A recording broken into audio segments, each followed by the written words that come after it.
दो लोगों की कहानी सुनाते हुए आइए वीडियो को स्टार्ट करते हैं। एक है श्रेया जो है क्लास की टॉपर और एक ब्रिलियंट स्टूडेंट, और एक है आदित्य जो है एवरेज बॉय जिसे आप बैक बेंचर भी कह सकते हैं। और आदित्य ने ऐसी क्या स्टडी की 1 से 2 महीने के अंदर कि उसने एग्जाम में एक अच्छे खासे स्कोर गेन किए। After board exam finally result के दिन पता चलता है कि श्रेया ने किए 96% इन एग्जाम्स और आदित्य के आए 90% इन एग्जाम्स। तो आदित्य ने ऐसा कौन सा शेड्यूल फॉलो किया, उसका क्या टाइम टेबल रहा, उसने क्या फॉलो किए, इस सभी चीज़ के बारे में इसमें जानेंगे। तो हेलो दोस्तों, मैं टीना एजुकेशन में आप सभी का फिर से स्वागत करते हुए। तो आज हम 9th to 10th के बोर्ड के एग्ज़ाम में आप कम से कम समय में कैसा आप टाइम टेबल रख सकते हैं, कैसा अपना शेड्यूल रख सकते हैं कि आप आदित्य की तरह एक अच्छी खासी स्कोर गेन कर सकते हैं इन बोर्ड एग्जाम। तो कमेंट करके बताइए कि आपकी प्रिपरेशन एग्जाम्स की कैसी चल रही है। तो आज की वीडियो में हम जानेंगे कि आदित्य ने अच्छे खासे स्कोर गेन करने के लिए 1 से 2 महीने के अंदर मस्ट डू थिंग्स क्या फॉलो किए और क्या उसका एक परफेक्ट टाइम टेबल रहा अपने बोर्ड एग्जाम की तैयारी के लिए। अगर आपका इवनिंग का स्कूल है तो उसके लिए भी हमने एक टाइम टेबल शेड्यूल बना रखा है, तो वीडियो में बने रहिए। तो आइए जानते हैं कि आदित्य ने कौन से मस्ट डू थिंग्स थे जो उसने फॉलो किए। सबसे पहला था पॉजिटिव अफर्मेशन, यानी कि आपको हर सुबह उठ के ये बोलना है कि मैं 90+ स्कोर गेन करूंगा, मैं 90+ स्कोर गेन करूंगा, मैं 90+ स्कोर गेन करूंगा। आपको ये पूरा दिन नहीं बोलना है। जैसे आप सुबह उठते हैं अपने अंदर पॉजिटिविटी लानी है और यही बोलना है कि मैं 90+ स्कोर गेन करूंगा।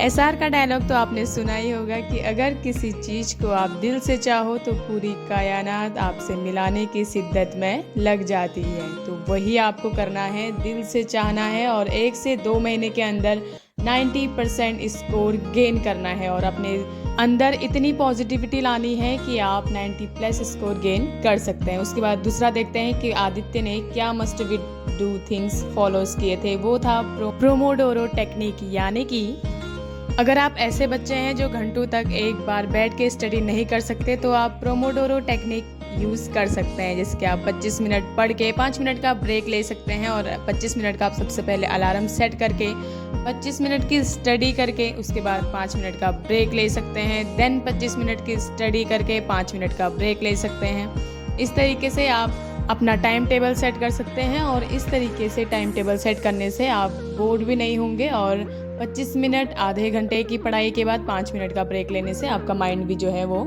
सेट रहेगा। तीसरा जो उसने फॉलो किया था वो था स्टडी मटेरियल। अगर अभी तक आपने सैम्पल पेपर नहीं लगाए हुए हैं तो आप कर क्या रहे हैं, आप सैम्पल पेपर यूज़ कीजिए। उससे आपका कॉन्फिडेंस भी इंक्रीज़ होगा और आपके मार्क्स भी इंक्रीज़ होंगे। मॉक टेस्ट लगाइए अगर आपने अभी तक नहीं लगा रखा है तो आप टॉपर की तरह आंसर लिखना सीख सकते हैं अपने सैम्पल पेपर का यूज़ करके। तो ये एनसीईआरटी तो उसके पास ऑलरेडी थी और प्रीमियम क्वेश्चन पेपर एंड तीसरा हो गया सैम्पल पेपर। तो ये 3 चीज़ें उसने फॉलो करके अपने मार्क्स स्कोर किए थे। और चौथा है हेल्थ केयर। वो मॉर्निंग पे जल्दी से उठ के एक हेल्दी फूड नाश्ता करता था। एक्सरसाइज 30 मिनट का आप एक्सरसाइज रख सकते हैं। और आगे हम जानेंगे, रुको, कि हम किस तरीके का टाइम टेबल बनाएंगे जिससे आप फिजिकली और मेंटली स्ट्रांग हो रहोगे और अपने बोर्ड एग्जाम में एक अच्छी खासी प्रिपरेशन करके अपने मार्क्स गेन कर सकते हो अनएक्सपेक्टेड तरीके से। तो आइए जानते हैं कि आदित्य का क्या टाइम टेबल रहा। मॉर्निंग पे सबसे पहले आप एक्सरसाइज करेंगे। हेल्थ केयर आप सबसे इम्पोर्टेंट है। अगर आप फिजिकली और मेंटली प्रिपेयर रहेंगे टेंशन लेने की कोई बात नहीं है। अगर आप सैम्पल पेपर यूज़ कीजिए, आप ट्यूशन या फिर स्कूल के भरोसे बिल्कुल भी मत बैठिएगा क्योंकि आजकल YouTube पे सारी जानकारी मिल जाती है। तो देखिए हमारा टाइम टेबल किस तरीके का रहेगा। हमने टाइम टेबल को 2 हिस्सों में बांटा है। एक है मंडे टू सैटरडे जिसमें आपके मॉर्निंग और इवनिंग स्कूल के बारे में जानेंगे, और एक था संडे यानी कि जिस दिन आपका ऑफ रहता है। मंडे टू सैटरडे आप किस तरीके का टाइम टेबल रहेगा इसके बारे में जानते हैं। मंडे टू सैटरडे आपका टाइम टेबल रहेगा जल्दी उठने का, और अगर आप जल्दी उठने के आदि नहीं है तो आप जल्दी उठना स्टार्ट कर दें क्योंकि देर रात तक पढ़ाई करके अगर दूसरे दिन आपका एग्ज़ाम दिन में ही होगा, नहीं कि रात में। और अगर आप देर रात तक पढ़ाई करते हैं तो आप दूसरे दिन एग्ज़ाम में आपको नींद आ सकती है, इसलिए आपका दिमाग भी काम नहीं करेगा। और इसलिए आप सबसे पहले टाइम टेबल बनाइए कि मॉर्निंग को आप जल्दी उठ सकें, तभी आप अपने स्टडी पे अच्छा खासा एक फोकस कर सकते हैं। तो आपको लेट बिल्कुल नहीं उठना है, जल्दी उठना है मॉर्निंग पे। अगर हम टाइम टेबल की बात करें तो वेकअप यानी कि अगर आप सुबह 5 o'clock उठ जाते हैं, उसके बाद 15 मिनट का आप फ्रेश वगैरह करके 15 मिनट आप मेडिटेशन करते हैं, तो 5:30 में अगर आप स्टडी के लिए बैठें तो 5:30 to 7 o'clock में आप स्टडी कीजिए। और स्टडी में आप ऐसे क्वेश्चन, ऐसे सब्जेक्ट ले सकते हैं जो आप, जैसे हिंदी हो गया, साइंस हो गया, साइंस फिजिक्स वाले क्वेश्चन जो मॉर्निंग पे ज़रा जल्दी याद होते हैं। उसके बाद हम ब्रेकफास्ट का टाइम ले लेते हैं, ज़्यादा से ज़्यादा 30 मिनट्स का आपका ब्रेकफास्ट रहेगा। उसके बाद अगर हम स्कूल की टाइमिंग की बात करें तो 8 से 2 PM तक अगर आप स्कूल जाके वापस घर आने तक 2 PM तक आप घर पहुंच जाते हैं।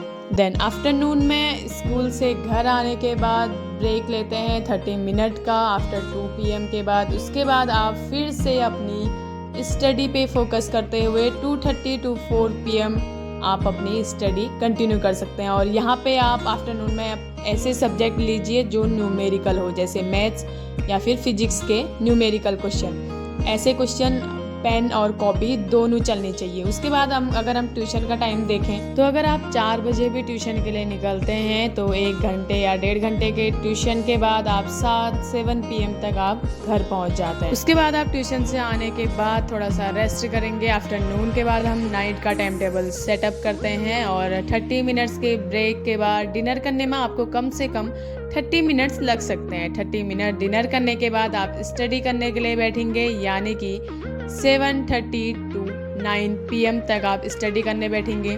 स्टडी के लिए आप ऐसे सब्जेक्ट ले सकते हैं जो आपको बहुत ही इजी लगता हो, या फिर जो आपका पसंदीदा सब्जेक्ट हो, जो आप इजीली याद कर सकते हो और आपको समझ आता हो, बस आपको रिवाइज करने की ज़रूरत हो। उसके बाद आप 15 मिनट का ब्रेक ले सकते हैं स्टडी के लिए और देन आप दोबारा से स्टडी करने के लिए बैठ सकते हैं आफ्टर 9:50 to 9:45 तक। उसके बाद 9:45 तक स्टडी करते हुए आप स्लीप के लिए चले जाते हैं, यानी कि आप सोने के लिए चले जाते हैं लगभग 10 बजे तक। अब हम थोड़ा सा देख लेते हैं कि सुबह आपको कैसा टाइम टेबल रखना है। कि कहते हैं कि सुबह का पढ़ा हमको याद रहता है, तो सुबह आपको कौन से सब्जेक्ट उठाने हैं कि आपको हमेशा याद रहे। 5 o'clock आपको उठना है। 15 मिनट का मेडिटेशन के बाद हिंदी, SST या फिर संस्कृत आप ले सकते हैं 5:30 to 7 AM तक।